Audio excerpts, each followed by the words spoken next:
Сәлем достар, сіздермен бірге керек кеңес арнасы.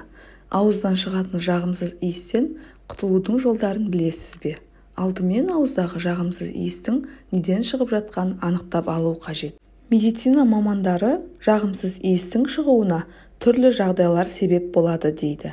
Мәселен, қызыл иек қабынған кезде ауыздан қанның иісі шықса, ал асқазан ауырған кезде пияздың немесе сарымсақтың иісі шығады. Мұның қай-қайсысы болса да сізге ыңғайсыздық тудыратыны анық. Сондықтан да жағымсыз иістен арылуға асығыңыз. Ол үшін сізге қарапайым әрі қолжетімді емделу жолдарының бірнеше нұсқасын ұсынамыз. Ауыздағы жағымсыз иістен тез арада арылғыңыз келсе, онда тағамыңызға кардамон қосыңыз немесе кардамонды шайнаңыз. Бұл дәмдеуіш ауыздағы зиянды бактерияларды өлтіреді. Бауырыңыз ауырған кезде де ауыздан жағымсыз иіс шығады.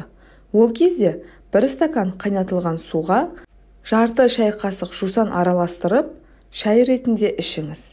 Келесі 1 шай қасық тұзды 50 мл зәйтүн майына араластырып, ауыз қуысын шайыңыз. Емді тамақтанудан 30 минут бұрын жүргізесіз. Шөп шайды жиі ішіп тұрыңыз. Бұл ауыздағы кез келген жағымсыз иісті жояды. Ауыздағы жағымсыз иістен біржолата құтылғыңыз келсе, зімбірдің көмегіне жүгініңіз. Тамақтан соң жарты шай қасық ұнтақталған зімбірді аузыңызға салып, мұқият шайнап жұтыңыз. Келесі бірнеше дана грек жаңғағының жапырағын 1 стакан қайнаған суға салып демдеңіз. Одан 1 ас қасық бал араластырып, ауыз қуысын қызыл иекті шайыңыз. Ауыз қуысының саулығын арттырасыз және жағымсыз иістен арыласыз. Келесі әдіс әністің дәнін де жағымсыз иістен арылтады.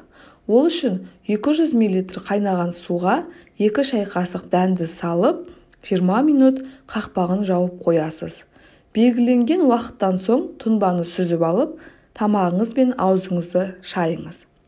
Келесі әдіс 1 апта бойы тісіңізді құрғақ сүтпен тазартыңыз. Оны кәдімгі паста секілді қолданасыз.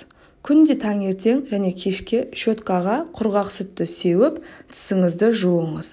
Бұл түсті тастан, ауызды жағымсыз иістен тазартады. Келесі әдісіміз, егер аузыңыздан сарымсақтың иісі шығып тұрса, онда жарты шай қасық ұнтақталған жұпар жаңғағын шайнаңыз. Жаңғақты мейлінше асықпай 5-6 минут шайнау керек. Сарымсақтың иісін ақжелкен де кетіре алады. Ол үшін бірнеше тал ақжелкенді шайнап, сөлін жұтыңыз. Ал қалғандарын түкіріп тастауға болады. Дереу лимон тілігін жеңіз.